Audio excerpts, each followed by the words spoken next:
Voici le message que nous avons entendu de lui et que nous annonçons. Dieu est lumière.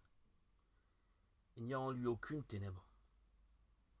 Si nous disons que nous avons communion avec lui et que nous marchons dans les ténèbres, nous mentons. Nous ne pratiquons pas la vérité. Mais si nous marchons dans la lumière, comme lui-même est dans la lumière, nous avons communion les uns avec les autres.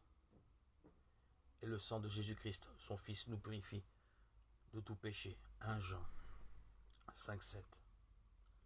C'est dans la lumière que se réalise la marche du croyant. Et c'est là que tous les croyants marchent. Remarquons qu'il s'agit de savoir où nous marchons.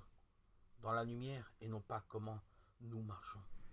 Il ne nous est pas seulement dit que Dieu est lumière, mais qu'il est dans la lumière. Bien que sa nature soit éternellement lumière dans l'Ancien Testament, il habitait dans l'obscurité profonde. 1 Roi 8,12. Car il n'avait pas été révélé dans la perfection de sa nature, comme il l'est maintenant dans la personne de son Fils. Tous les croyants marchent maintenant dans la lumière de cette merveilleuse manifestation. C'est aujourd'hui le seul endroit de la bénédiction. De plus, cette lumière est le lien qui unit ensemble tous les croyants dans une même communion, la communion de la même vie heureuse, car ils sont tous de la même famille, ayant en commun la même nature.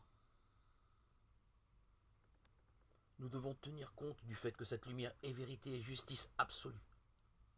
Et ceux qui sont dans la lumière ne peuvent pas nier qu'ils ont péché.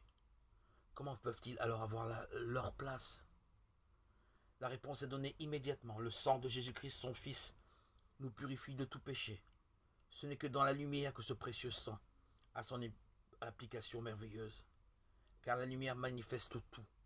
Et c'est uniquement lorsque le péché est manifesté qu'il est jugé comme il doit l'être et mis de côté. Les exigences de lumière sont pleinement satisfaites par ce précieux sang et tout obstacle à la communion